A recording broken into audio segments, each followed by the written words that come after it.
జై Sriram. Law of attraction ద్వారా visualisation చేస్తే మనకు కావాల్సినంత డబ్బు వచ్చేస్తుందా? చాలామంది మనకు యూట్యూబ్లో థంబ్నెయిల్స్ ఇలాగే ఉంటాయి. చాలామంది అలాగే ఫీల్ అవుతూ ఉంటారు. అసలు లా ఆఫ్ అట్రాక్షన్లో విజువలైజేషన్ రోల్ ఏంటి, విజువలైజేషన్ మనం ఎందుకు చేస్తాం అనేది సైంటిఫిక్గా అర్థం చేసుకోవాల్సిన అవసరం అందరికీ ఉంది. ఎందుకంటే చాలామంది క్లాస్లో కానీ నాకు 1-to-1 సెషన్ కానీ ఫోన్ చేసినప్పుడు వాళ్ళు మాట్లాడే మాటలు, వాళ్ళు అడిగే డౌట్లు చూస్తే నాకు అర్థమవుతుంది. వీళ్ళు అసలు విజువలైజేషన్ అనే కాన్సెప్ట్ని, లా ఆఫ్ అట్రాక్షన్ని ఎందుకంత తప్పుగా అర్థం చేసుకున్నారా, లేకుంటే వీళ్ళకి తప్పుగా చెప్పారా అని. వీళ్ళు చాలామంది ఎక్కడో చోట law of attraction classes attend అయిన వాళ్ళే. అటెండ్ అయ్యి ఇంతగా అర్థం చేసుకున్నారేమిటి అని అనిపిస్తూ ఉంటుంది. కాబట్టి అసలు లా ఆఫ్ అట్రాక్షన్లో విజువలైజేషన్ రోల్ ఏంటి, మనం ఎందుకు చేయాలి అనేది కొంత సైంటిఫిక్గా వివరించే ప్రయత్నం చేస్తాను. ఇది చాలా ఎలా చేయాలో కూడా దానికి ఒక పద్ధతి కూడా మనకు చెప్పడం జరిగింది. అది మనం June 21 ఫ్రైడే మన ఫ్రీ క్లాస్ ఉంటుంది లా ఆఫ్ అట్రాక్షన్ మీద, అందులో వివరంగా చెప్తాం. ఆసక్తి ఉన్న వాళ్ళు డిస్క్రిప్షన్ బాక్స్లో ఉన్నటువంటి వాట్సాప్ గ్రూప్ లింక్ క్లిక్ చేసి గ్రూప్లో జాయిన్ అవ్వండి. మీటింగ్ లింక్ అన్నీ అక్కడ గ్రూప్లో చేరుస్తాం.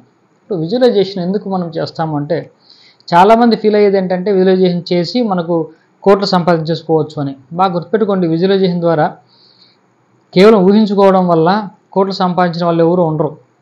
దాన్ని ఏమంటామంటే లాటరీ మైండ్ సెట్ అంటారు. ఈ లాటరీ మైండ్ సెట్ డెవలప్ చేసుకోవడం తప్పిస్తే ఇంకెటువంటి ఉపయోగం లేదు.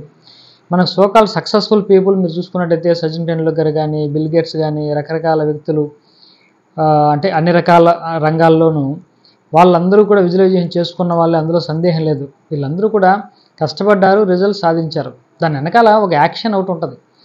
లా ఆఫ్ అట్రాక్షన్లోనే లాస్ట్లో యాక్షన్ అనేది ఉన్నట్టు చాలామంది యాక్షన్ అనే దాన్ని పక్కన పెట్టేసి కేవలం మనం ఊహించుకుంటేనే మన పనులన్నీ అయిపోతాయి అనుకోవడం చాలా చాలా తప్పు. యాక్షన్ ఒకటి ఉండాలి. కానీ యాక్షన్ ఉండాలి, ఆటోమేటిక్గా విజువలైజేషన్ వల్ల యాక్షన్ కూడా అది మన దగ్గర చేయిస్తుంది. కాబట్టి మీరు కొంచెం ఇబ్బందికరంగా ఉన్న హెసిటేట్ చేస్తున్న యాక్షన్ గురించి విజువలైజేషన్ చేస్తూ ఉంటే యాక్షన్ వైపు ఆటోమేటిక్గా వెళ్తుంది. సరే, విజువలైజేషన్ యొక్క ప్రధానమైనటువంటి పర్పస్ ఏమిటి, ఎందుకు చేస్తారు అంటే, చూడండి, మనం ఏదైనా సాధించాలనుకుంటే జీవితంలో దానికి కొన్ని అవుటర్ లాస్, ఇన్నర్ లాస్ ఉంటాయి. అవుటర్ లాస్ అంటే ఏంటంటే మనం కష్టపడాలి, మన తెలివితేటలు ఉపయోగించాలి, ఇలా చేయాలి. ప్రతి గేమ్లో కొన్ని రూల్స్ ఉంటాయి. మన ఆ రంగంలో ఇలా ఉంటే సక్సెస్ అవుతాం. ఇవన్నీ కూడా అవుటర్ లాస్. ఇన్నర్ లాస్ కొన్ని ఉంటాయి. ఇన్నర్ లాస్ అంటే ఏంటి? మన ఆలోచనలు, మన భావాలు, మన నమ్మకాలు, దాని ద్వారా మనం చేసేటటువంటి పనులు, ఇవన్నీ కలిపి మనకు రిజల్ట్ ఇస్తాయి. అంటే థాట్సు, ఫీలింగ్సు, ఎమోషన్సు, బిలీఫ్సు, యాక్షన్స్, రిజల్ట్స్. ఇది ఒక అలైన్మెంట్. అంటే రిజల్ట్ రావాలంటే ఏం చేయాలి? యాక్షన్ ఉండాలి. యాక్షన్ ఉండాలంటే ఏముండాలి? ఇవన్నీ కూడా ఒక అలైన్మెంట్ అయి ఉండాలి. ఏటివి?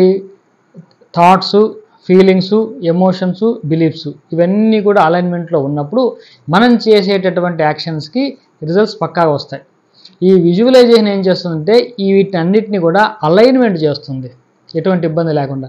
దానికోసం విజువలైజేషన్ బాగా ఉపయోగపడుతుంది. అంతేగాని కేవలం విజువలైజేషన్ చేసేసి యాక్షన్ ఏమీ లేకుండా మన రిజల్ట్ వస్తుందంటే రాదు.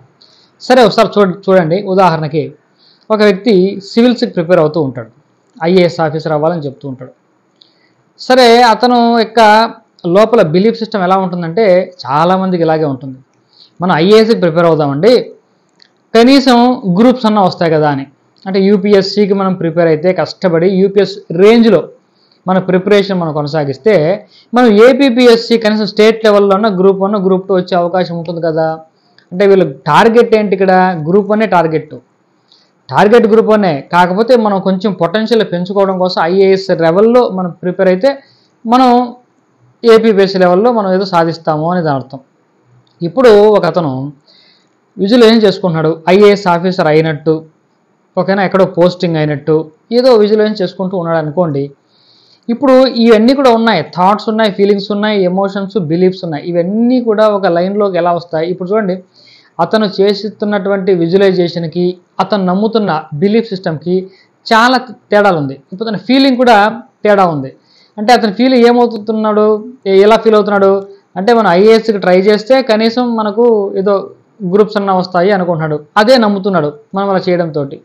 ఇప్పుడు ఈ మిస్అలైన్మెంట్ వల్ల విజువలైజేషన్ నీకు ఎటువంటి ఉపయోగం ఇవ్వదు.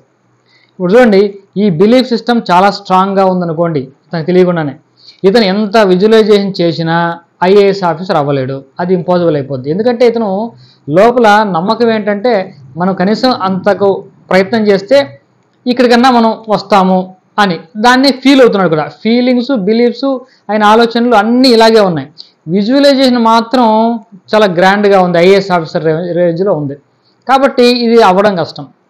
ఒకవేళ విజువలైజేషన్ స్ట్రాంగ్గా ఉందనుకోండి, ఏమవుతుంది అంటే బాగా చేస్తూ ఉంటే ఇప్పుడు థాట్స్, ఫీలింగ్స్, బిలీఫ్స్ అన్నీ కూడా మారుతాయి. ఏ విధంగా మారుతాయి? ఎందుకు మనము గ్రూప్స్కే మనం ఫిక్స్ అయిపోవాలి, కన్ఫైన్ అయిపోవాలి?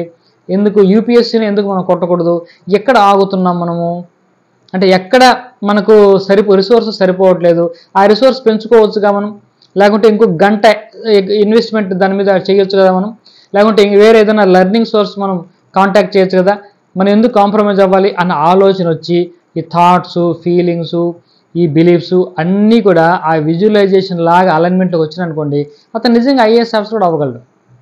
కాబట్టి బలమైనటువంటి విజువలైజేషన్ ఉన్నప్పుడు ఈ ఇన్నర్ ఎలిమెంట్స్ అన్నీ కూడా ఒక అలైన్మెంట్లో ఉంటాయి. అదే విజువలైజేషన్ వీక్గా ఉంటే ఈ బిలీఫ్ సిస్టమో, ఈ ఫీలింగ్స్, థాట్స్ డామినేట్ చేస్తాయి, విజువలైజేషన్ ఎటువంటి రిజల్ట్ ఇవ్వదు.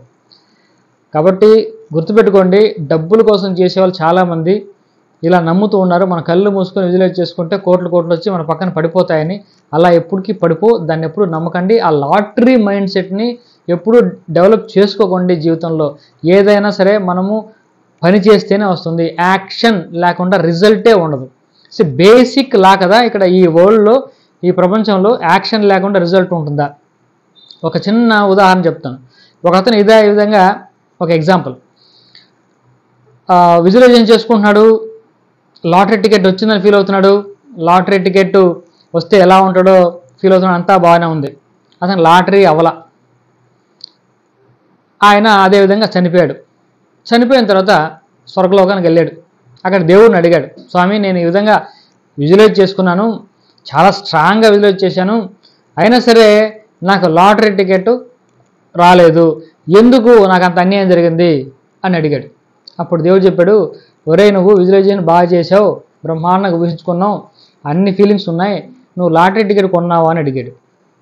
వీడు లాటరీ టికెటే కొనలా.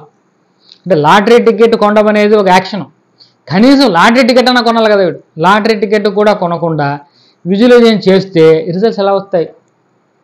కాబట్టి డబ్బు సంపాదించే చాలామంది మనం కళ్ళు మూసుకుంటే వచ్చేస్తుంది అంటే రావు. దాని సైన్స్ సరిగ్గా అర్థం చేసుకోవడానికి ప్రయత్నం చేయండి.